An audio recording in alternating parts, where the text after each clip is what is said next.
Generation X. In general terms, those born between 1965 and 1980. Latchkey kids. Independent. Existentialism.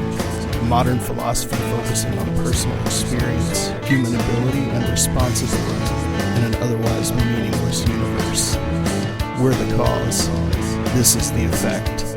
We're the Gen-X-istentialists.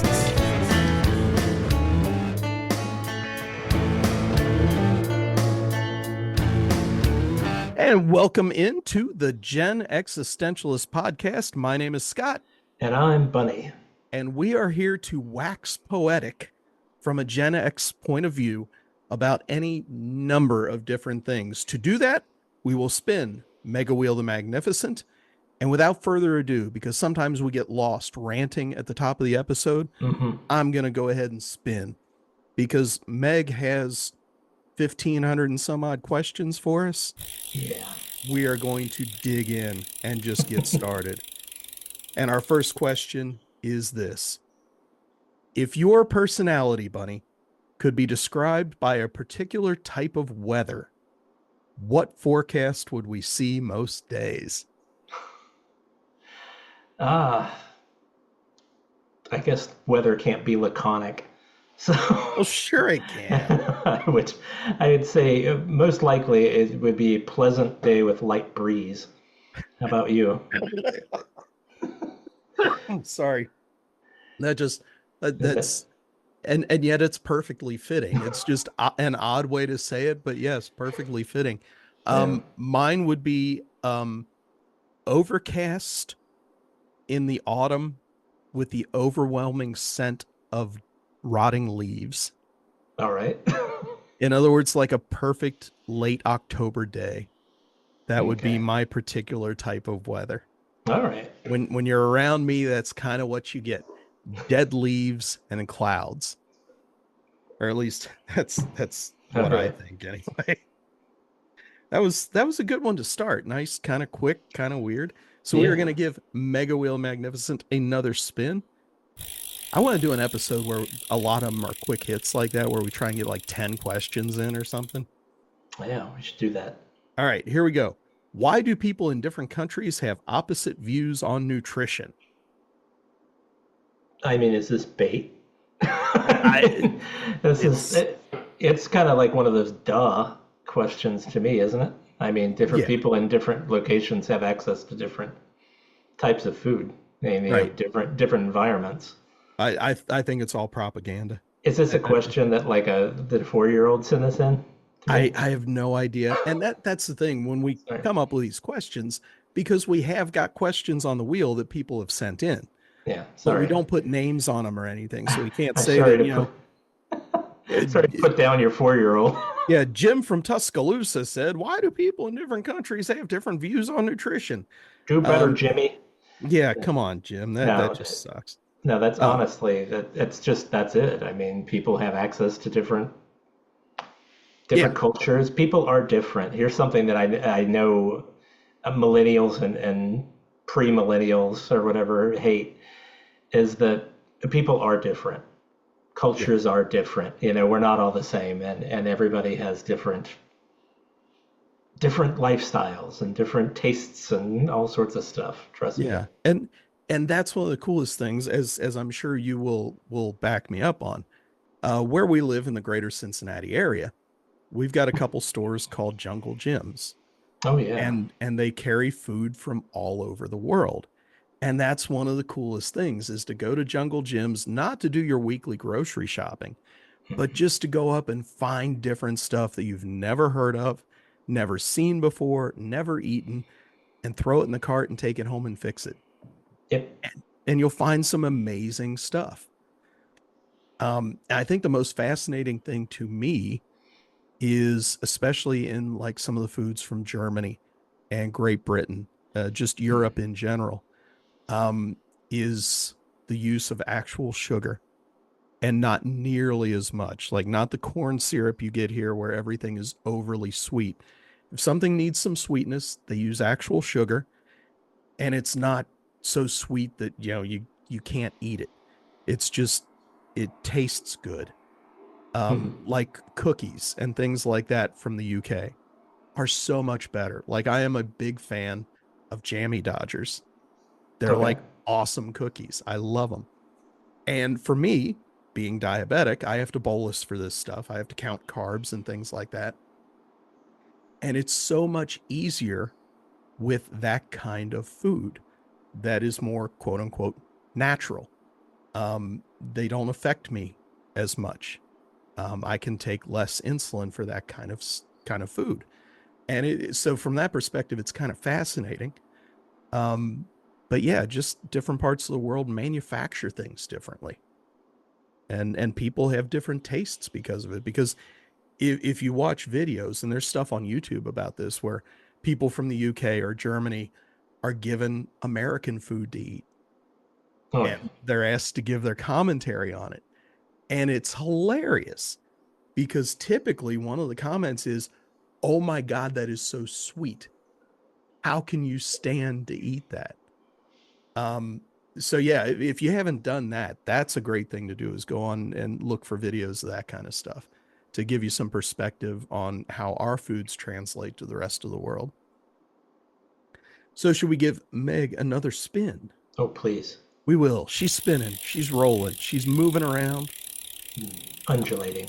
undulating. And our next question is how, damn, how would you title this chapter of your life? Uh, how would I title this chapter of my life? Yes. Let's call the It chapter 50s. Into the doldrums. Wow. Holy cow. Into the doldrums. Why? Because I feel like the wind is kind of it's not perfect for sailing through this part of my life right now. I feel like I've spent a lot of times drifting instead of actually sailing. Okay. All right. So, and that's a me thing. That's not an anybody around me thing or any sort of health issues or anything. Knock wood, you Yeah. know. But it's just it's a point where you get to in your life where you've done all the stuff you want to do, and you're kind of at this crossroads period now where you have to figure out what new direction you want to go. And I Yeah. can't quite catch the wind in my sails right now, so I'm hoping for a big gusty breeze to come along. Blow You're me. waiting you're waiting Blow for me, people, blow me. you're There you waiting go. for a big blow. Yeah, exactly. It's almost like my Um teenage years. well, I mean and yeah, like I would agree with that. This era is very much like the teenage years in that what direction do you want to go? Mhm. What do you want to do? And sometimes that's the biggest question. And I think with the amount of experience we've got at this point, making that choice is difficult because you've got so much road behind you and there's so many things that you have tried that it seems like the choices are very few when in reality we've both still got everything spread out in front of us. We can do whatever the hell we want. It's just a matter of making the choice and moving on. Or if you're like me, stay in your lane, keep playing music, keep doing the same crap you've always done. I mean, it's not like I've spread my wings to do anything new anytime recently. So what's your chapter called? Um, this chapter of my life, the title would be A Cloud-Covered Sunrise. Okay. And I say that because there are a lot of new beginnings. It's a new day. There's a lot of new stuff to try. Different musical things to do, different work things, lots of changes, but a lot of it cloud covered. Musically right now, I'm feeling really good because I'm back playing with a couple people that I really like being around. Number one, that are a lot of fun to play with. The music is challenging, but it's exciting. So that's a great thing. Um, Work because I've got a lot of growth to do as far as trying to get certifications and things like that, and to keep trying to learn and do more in something that I've been doing specifically for a decade plus, many years if you count the peripheral time. But it seems like everything, like every new step every new bit has clouds over it too. Like nothing is just in and of itself a positive. Everything's always got, stuff around it that's making it difficult.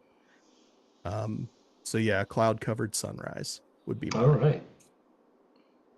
Not to bring everybody down, but Yeah, what a the downer. chapters of our lives. So we will give Mega Wheel the Magnificent another spin. At some point we should do a Patreon or something and give people access to like spin the wheel with us. Oh, absolutely. Okay.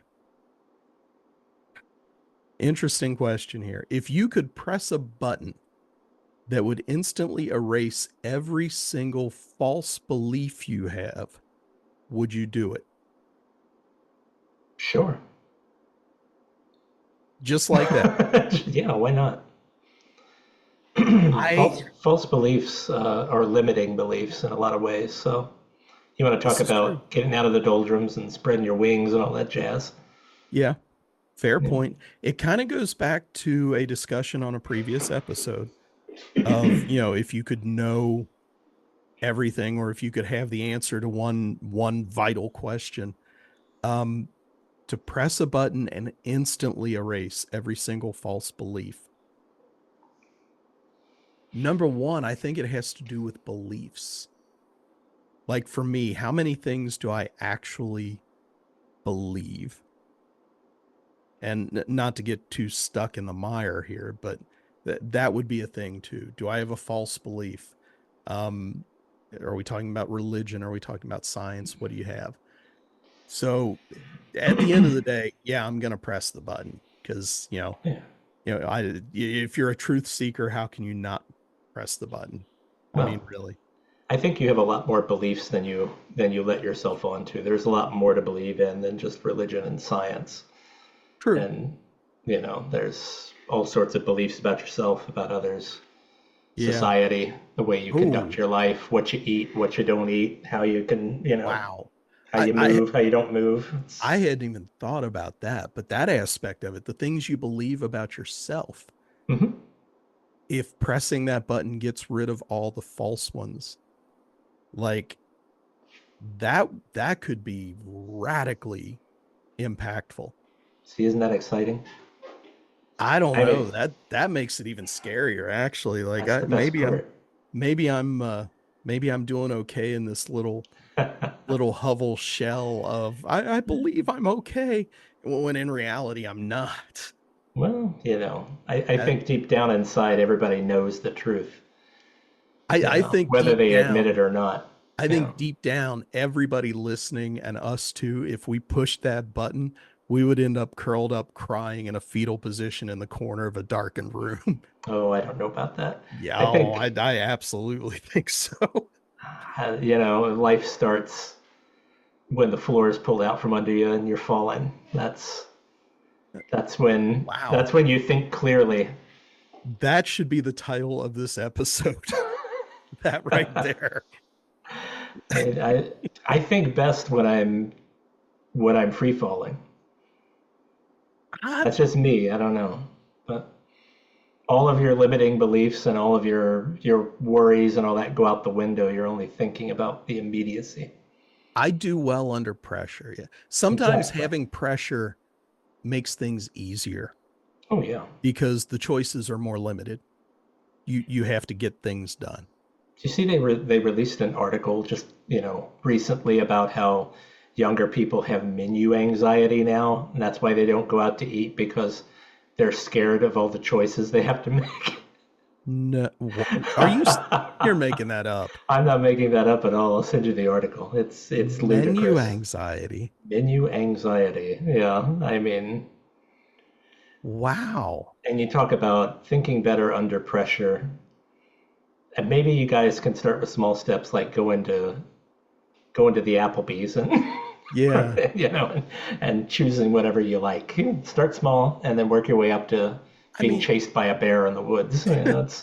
I mean, I can see menu anxiety if I go to like an ethnic restaurant where I'm not familiar. Like the first just time, pick what you want. Just pick anything. It doesn't matter. well, Like but none of this matters in life. I will make the comparison to, I had never really had Indian food until you and Gene took Tracy and I to whichever one it was Sure. years ago.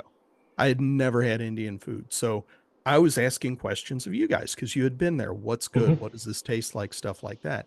So I Sure. could see if I just like out of the blue went in there and had never read these types of names of food and stuff before. But at the same time, I'm not afraid of asking questions. Waiter or waitress comes around, I'm going to say, I have never had this kind of food before. Help me. And generally, when folks are told things like that, they love it because they get to introduce somebody to stuff Hmm. that they love. And that's kind of the fun of it. So the whole menu anxiety thing just kind of, I don't get it. It's just, Yeah. I mean, at a certain point, just put the menu down, close your eyes, and put your finger someplace on it. Yeah. I mean, that's just an example of how some people don't deal well with pressure, even the smallest amounts of pressure. Yeah. Like if choosing something at a restaurant is enough to give you the hives, Yeah. boy, the world is going to grind you into a paste. I'm sorry, because the world Yeah. gets really frigging crazy, really Yeah. frigging fast. And you know So, what? Let me be a little bit less Scott and more compassionate here because everybody's different. Everybody reacts to that kind of stuff differently. certainly.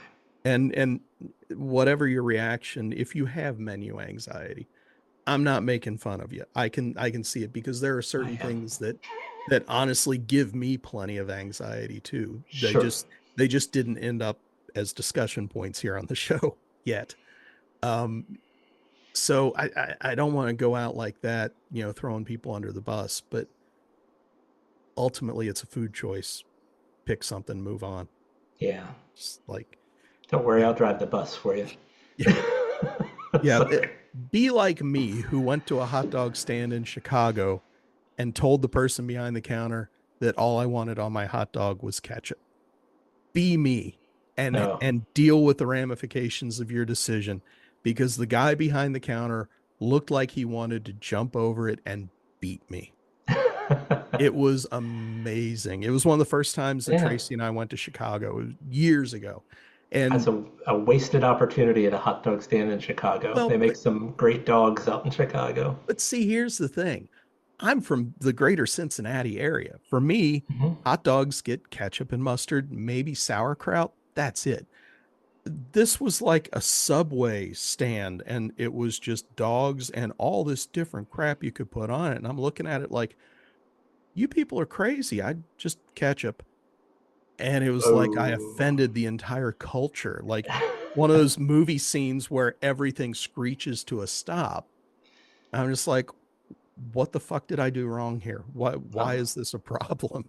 say something I used to do when I was younger, and I should probably start doing it now. Maybe I could get some wind in the sails, as we were talking about earlier. And I encourage everybody out there to do is if you want to try something new and interesting, even at your old crappy family diner that you go to every other week, go in and talk to a trusted server and ask them to give you whatever their favorite thing is. Or Yeah. when you go to a hot dog stand like that, tell them to make me your favorite dog, like Mm, your favorite dog. What do you like to eat? And give it a try. I mean, it's the best way to learn new food and stuff that you normally would never even think about touching. yeah. And sometimes you get that off the menu thing Hmm. that they make, but it's only for the people that come in there a lot and know Sure. what to ask for. Yeah. And sometimes that stuff's amazing. Why not give that a try, kids Yeah. and adults? Yeah, you got menu anxiety, just tell the waiter or waitress, give me what you get. Yeah. Give me your favorite. And if they respond, "Oh, I don't eat here," that means you leave and you go somewhere Yeah, else. exactly. That's probably a good point.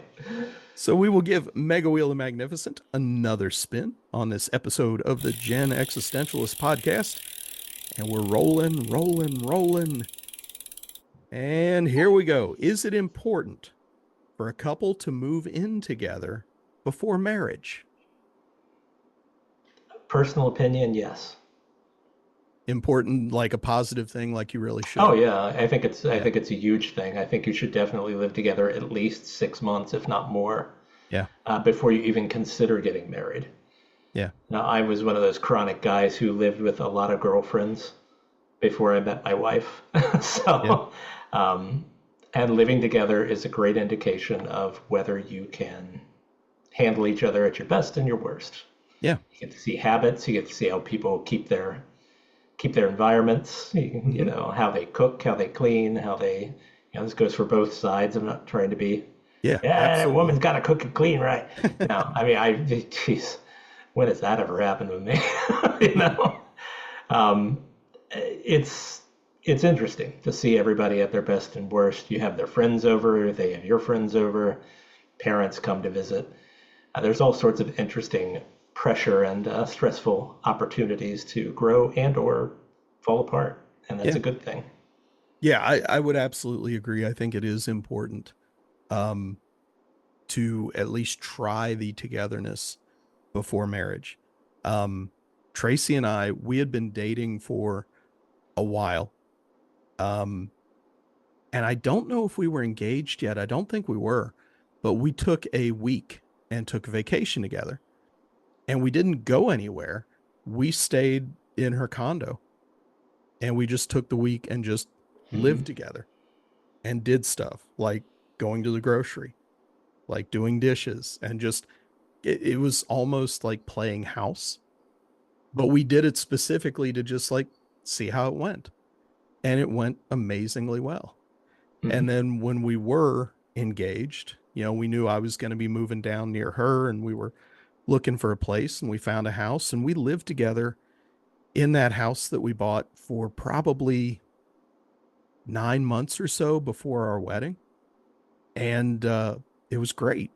And it's been great ever since. I mean, Hmm. you have those moments where, I didn't have time to get the dishes done, or she didn't have time to get something done, or, you got to fold the laundry. That stuff comes up all the time. But being able to traverse the bad stuff, like when a pipe bursts, how do you get Hmm. it cleaned up? Can you work together? Are you a good team? That's the kind of stuff you're looking for. And we found that we were, and we are, and it's Hmm. been fantastic because I don't think it would have, but it could have gone the other way. At that point, if you're not a good team during that good and bad, like you talked about, it's a chance to pull the ripcord and bail out before you commit to something that, could be tragic in the end. Yeah, I think our audience at this age, if you're Gen Xer or older and you're out there listening, you may have been through a divorce once or twice in your life. I think this is preaching to the choir when we say this, but it's a lot less expensive to pull the ripcord when you're just dating or engaged than it is to happen when you're married. Yeah. There's a lot less fallout Yeah. to just, you're going to be heartbroken, sure. People are going to be mad. You may not speak to that person again, but you're not throwing children into the mix usually. You're not Right. losing half your assets or more. You're not fighting over a couch. Just crazy stuff like that. So nobody's going to kill your dog or keep your pets or whatever. The It's throw pillow is mine. yeah, exactly. So Right. yeah, living with each other. I lived with my wife for almost 3 years before we were married. Yeah. That may sound excessive to some people, but that was a good test ground. Yeah. So Should we give her one more spin for this yeah, episode? give her a short spin, see what happens. Maybe we'll get one of those lucky short questions. Come on, Meg, give us a little one. Yeah, just a little bit. Just a little bit. Well, this ties in perfectly. What Okay. was it like the first time you met your significant other? What was And it we've like? we've gone over the story of how you Yeah. met and I met too. So let me add this. What was it like? Could you have foreseen when you first met your significant other where you have ended up today? No. And that's not an insult by any means, but I'd been in a string of relationships prior to meeting my wife. I was not super interested in meeting anybody. Hmm. Um, I sort of got cajoled into going out on a date, our first date. by some mutual friends who had set us up. So I had that pressure on me of, oh, come on, Bunny, you got to go, you got to go. And so it was a situation where I really wasn't looking. But when it happened, it happened. So it's a good thing, Yeah. It went really well. It went exceptionally better than I could have foreseen. And, we were just talking about this. We've been together for 26 years so far. And I'm 52. That's half my life. Yeah. That I've been with this one person. And it's been great. And I only think of things as like BC and AD or whatever, or it's like a BJ or AJ, I guess, before Gene or after Gene. There's a real blurred line there. And it just feels, I think when you get together with somebody who works with you, it's like breathing. You don't think about it. It just happens. It's an involuntary lifestyle. It's wonderful. So how about you? Yeah, I agree 100% with everything you just said. And could I have foreseen where we're at now? No, it's so much better than anything I could have imagined or hoped for. Same thing. I think we're going to celebrate our 23rd wedding anniversary this year, and been together 25 or 26 total. Okay. I get lost on that. I remember the date of our anniversary, but the amount of time dating prior to that. And the time before Tracy is kind of nebulous. It's just, so much stuff that I've done has been done with her. I've been in so many bands that she has come to see, and played with so many musicians that she's met because they've been at the house or things like that. And just she's part of everything. And it's fantastic having that partner. Makes everything better, makes everything so good.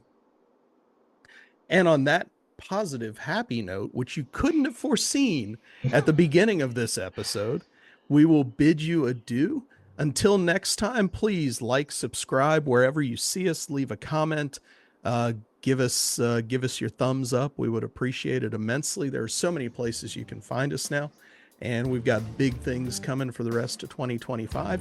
Until we see you next week, my name is Scott. And I'm Bunny, which is a pleasant sky with a light breeze. Yes, and I am Scott with the overcast, rotten leaf smell. We'll catch you next time on the Gen-X-istentialists podcast.